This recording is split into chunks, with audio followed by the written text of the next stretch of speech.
Hi guys, and welcome back to my channel. So today we're going to be making banana, cheese and pepperoni rolls in the oven and in the air fryer. So if that's something you're interested in, please stick around. Don't forget to like and subscribe, okay? So you need 2 bananas. Don't worry, a list of the ingredients will be in the description box, so don't worry about following the ingredients. So all you need to do is mash up your bananas. So I'm using 2 bananas. I have a lot of bananas at home because my son liked bananas one day and I was really excited and I went and bought a whole bunch. But then he decided that he didn't like them anymore, so I had a lot. So after mashing the bananas, add your yeast and your egg and your powdered milk, and then add some water. I've added a 1/4 cup of water, and then I'm just going to whisk everything together.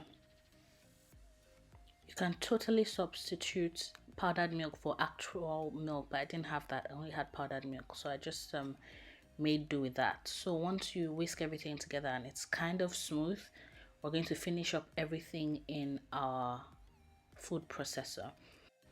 I'm using the Ninja food processor, so I'm just going to pour my flour in there, and then I'm going to add my butter. Again, all the measurements will be in the description box. So I'm just adding my butter, and then I'm going to add that mixture that we just, the whole banana thing that we mixed right now. And I'm going to allow the food processor to do what it does best, which is be a dough maker.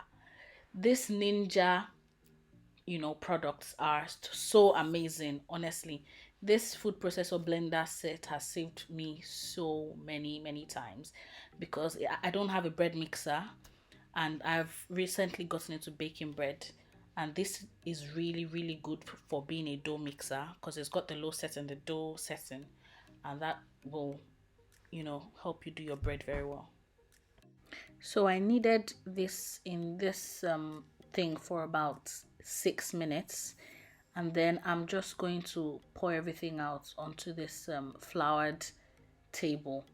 Isn't it nice when you muck out all this sticky stuff, sticky batter? I think it's good. It shows you that you've done some hard work, even though you're not the one that did the work. But hey, you loaded the processor, so I think you're good, okay? And I like it when it's sticky like that because it just means all my hands are in there. And for a second, you forget all your worries and just focus on your bread and getting the sticky stuff out. So once you've got everything out, just roll it around the flour a little bit, so it's not as sticky, and you're able to form it into a nice ball. So you just roll it around the flour a little bit. So now we've formed the ball nice and smooth and easy, and that only took us about 8 minutes. The mashing of the banana and mixing of everything and pouring it into your thing. Yeah, that only took about 8 minutes with the 6 minutes of kneading in total. Okay, so now we're going to leave it to rise for about 1 hour. So you need to spray a bowl with some oil, put your ball face down in the oil, and then turn it around so everything is coated in oil, and then cover it in an airtight container and leave it for 1 hour.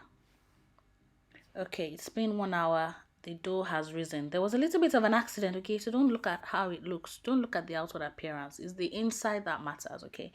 So it's been 1 hour. So all you need to do now is get it out onto a floured, table, work surface area kind of thing. Roll it around in flour for a little bit so it's not as sticky and it's easier to work with. So we're going to then cut it into sections and work on one section at a time.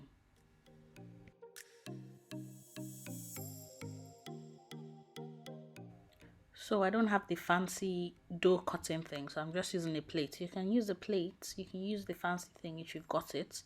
So first of all, I'm going to cut them into two, I want to say halves. So I'm trying to be as precise as I can.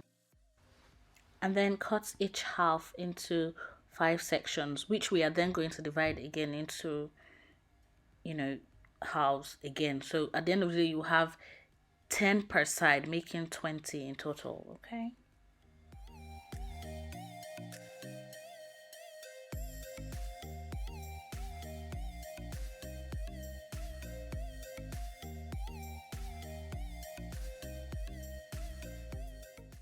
Okay, so now is where the real hard work begins, okay? So I've cut one into two, and then we're going to work on one bit at a time, okay?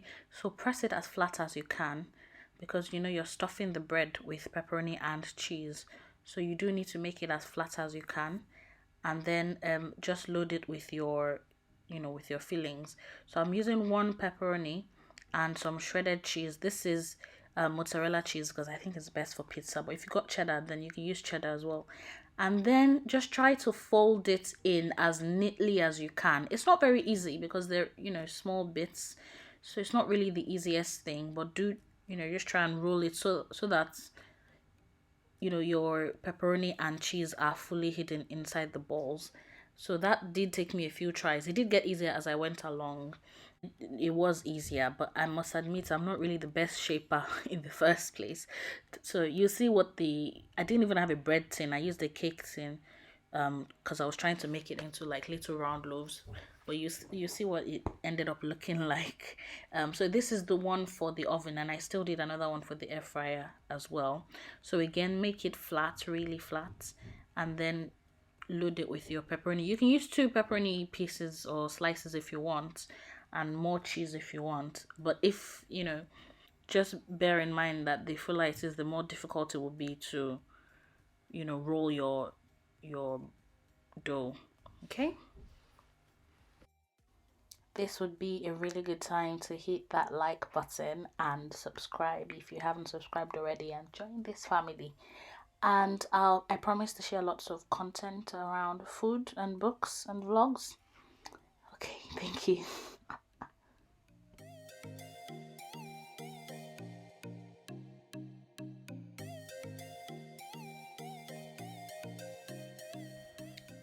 Okay, like I said, this is the finished product. Like I said, not the prettiest. So you need to leave this to rest for 40 minutes. So while we're doing that, let's get started on the air fryer ones.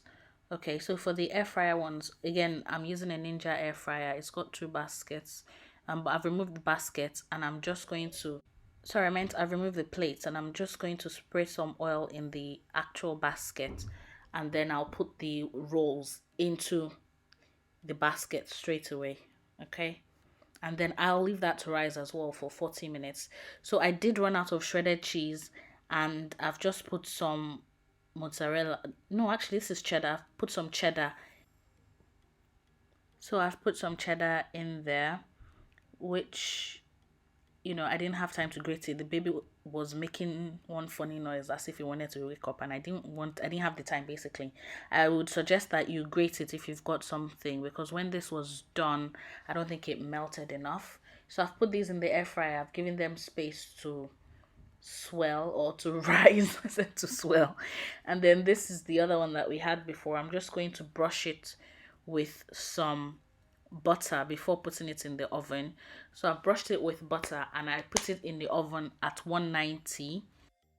That's 190 degrees centigrade, and I baked it for about 20 to 25 minutes until it was golden brown on top. I did run into my child as I brought it out of the oven, so it fell and it broke. Oh my gosh. But it still tasted really amazing. So go Joshua, I guess. The cheese was perfectly melted and the pepperoni was just amazing, and I gave it to my son who broke it and he did like it. So I baked the air fryer one. I put it in the air fryer at 200 degrees Celsius or centigrade. I brushed the top with egg. That's why it looks different from the other one. So I did bake that for about 15 minutes and it came out looking golden brown like that.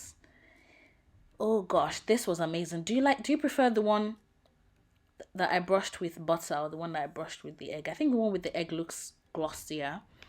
But I liked the taste of the one with the butter better. I did prefer the one in the air fryer because it was so perfect and it didn't even waste time. I didn't need to preheat the air fryer. I think if I'd used shredded cheese, it would have been perfect. A hint of banana and all that cheesy goodness. Oh, amazing. So let me know if you tried this recipe, guys. Just leave a comment and let me know if you try the recipe. Thank you so much for watching, and I'll see you in my next video. Bye.